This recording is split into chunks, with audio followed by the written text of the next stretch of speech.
તો ખેડૂતોના આંદોલનને આજે એક વર્ષ પૂરું થયું છે। ખેડૂતો આજે કિસાન સંવિધાન દિવસની ઉજવણી કરશે। દિલ્હીની બોર્ડર પર ખેડૂતોના દેખાવો સાથે તેઓ ઉજવણી કરી રહ્યા છે।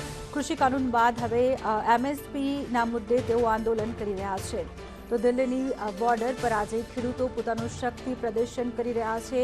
મોટા પ્રમાણમાં દિલ્હીની બોર્ડર પર ખેડૂતો ઉમટ્યા છે। રાકેશ ટિકિટ પણ ત્યાં જોવા મળી રહ્યા છે। આ ઉપરાંત જે ખેડૂતો છે તે એમએસપીની પોતાની માંગને લઈને અડગ છે।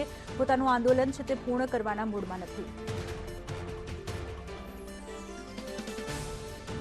વધુ વિગત મેળવીશું हमारा संवाददाता अजय यादव पासेથી। अजय बताइए, आप अभी कहाँ पे हैं और मतलब खेडूतों का जो आगे का जो प्लान क्या है? हालांकि आज उनका 1 साल खत्म हो रहा है आंदोलन का, एमएसपी के जो मुद्दे पे वो लोग अभी भी अड़े हैं।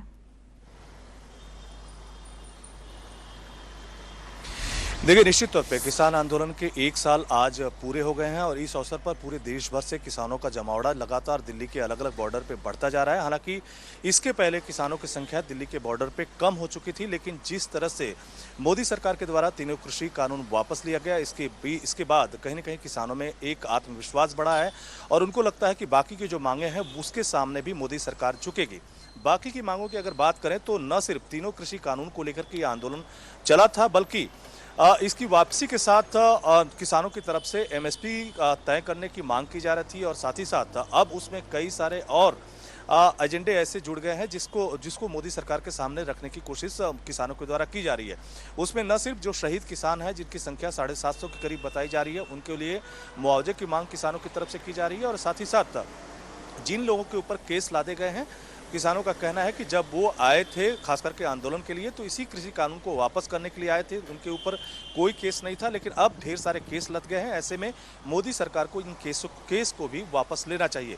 तो फिलहाल दिल्ली के अलग अलग बॉर्डर पे किसानों का जमावड़ा बढ़ता जा रहा है। इस बीच संयुक्त किसान मोर्चा की कल होने वाली एक बैठक है जो काफ़ी महत्वपूर्ण बैठक मानी जा रही है, क्योंकि किसान यूनियन की तरफ से ऐलान किया गया है कि 29 तारीख को जब शीतकालीन सत्र की शुरुआत होगी तो 60 ट्रैक्टर के साथ जो किसान संगठन के जो लीडर्स हैं जो तयशुदा कार्यक्रम के तहत संसद भवन पे मार्च करने के लिए आएंगे। तो वो मार्च होगा या नहीं होगा, हालांकि किसानों की तरफ से ये भी कहा गया है कि जब बाकायदा तरीके से संसद सत्र में कृषि कानून को वापस कर लिया जाएगा एक कानूनी तौर पे, तो कहीं न कहीं जो बाकी मांगे हैं उसको मोदी सरकार के सामने रखा जाएगा। लेकिन इस बीच राकेश टिकैत का एक जरूर स्टेटमेंट आया है। उन्होंने ये कहा है कि इस आंदोलन के दौरान उन्होंने कुछ भी खोया नहीं है, घर बैठ के कोई आंदोलन नहीं किया जा सकता है, बल्कि लोकतांत्रिक तरीके से और शांतिपूर्ण तरीके से कैसे आंदोलन चलाया जा सकता है इसको हमने वैचारिक तरीके से यहाँ पे सीखा है। तो ये आंदोलन चलता रहेगा और फिलहाल किसानों की तरफ से ये कहा जा रहा है कि एमएसपी की मांग उनका मुख्य मुद्दा है, साथ ही साथ शहीद किसानों को मुआवजा और जिन लोगों के ऊपर केस लादे गए हैं उनकी केस वापसी होनी चाहिए। तो फिलहाल आज दिल्ली के अलग अलग बॉर्डर पे किसानों का जमावड़ा बढ़ रहा है और संविधान दिवस, चूंकि आज 26 तारीख है, संविधान दिवस है, तो न सिर्फ जश्न मनाया जा रहा है बल्कि संविधान दिवस को भी इसमें इंक्लूड किया गया है। जी अवनी।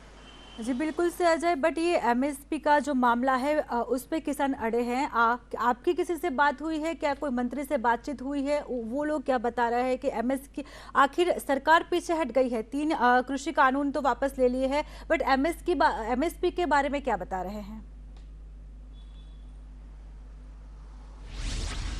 देखिए, एमएसपी के बारे में बात करें तो मोदी सरकार की तरफ से अभी जब कैबिनेट मीटिंग हुई थी उसमें फैसला लिया गया कि जो तीनों कृषि कानून है उसको वापस किया जाएगा और उसके बाद जब शीतकालीन सत्र की शुरुआत होगी तो उसकी शुरुआत में ही इस बिल को, जो वापसी का बिल है, उसको लाया जाएगा। लेकिन जब अनुराग ठाकुर इस मामले में प्रेस कॉन्फ्रेंस कर रहे थे तो उनसे घुमा फिरा के कई बार यही सवाल पूछे गए कि एमएसपी पे सरकार की तरफ से क्या प्लान है।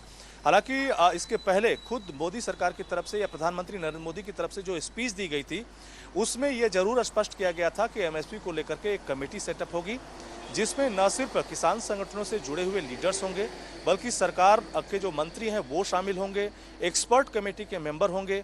एमएसपी तय करने की प्रक्रिया थोड़ी लंबी हो सकती है क्योंकि काफ़ी विचार विमर्श के बाद ही एमएसपी को कानूनी दायरे में लाया जा सकता है। तो एक फिलहाल मोदी सरकार की तरफ से इस पर कमेटी बनाने के बारे में बात की गई है, लेकिन बाकी के मंत्रियों की बात करें या भारतीय जनता पार्टी के किसी लीडर्स की बात करें तो प्रधानमंत्री नरेंद्र मोदी की तरफ से जो स्टेटमेंट आया है उसके इतर कोई भी मंत्री अपना स्टेटमेंट देने के लिए फिलहाल तैयार नहीं है। लेकिन ये जरूर है कि भारत सरकार की तरफ से लगातार कोशिश हो रही है और भारत सरकार के ऑफिशियल वेबसाइट से कहीं न कहीं ऐसे किसानों का हवाला दिया जा रहा है जिनकी तरफ से कहा जा रहा है कि अब चूंकि मोदी सरकार ने तीनों कृषि कानून वापस ले लिए हैं, इसलिए आपको दिल्ली के अलग अलग बॉर्डर से लौट जाना चाहिए, यानी मोदी सरकार ने आपकी मांग मान ली है। यही मैसेज लगातार सरकार की तरफ से देने की कोशिश की जा रही है। लेकिन एमएसपी पे मोदी सरकार की तरफ से एक कमेटी बनाने की बात जरूर हुई है, लेकिन किसी दूसरे लीडर की तरफ से कोई स्टेटमेंट नहीं आया है।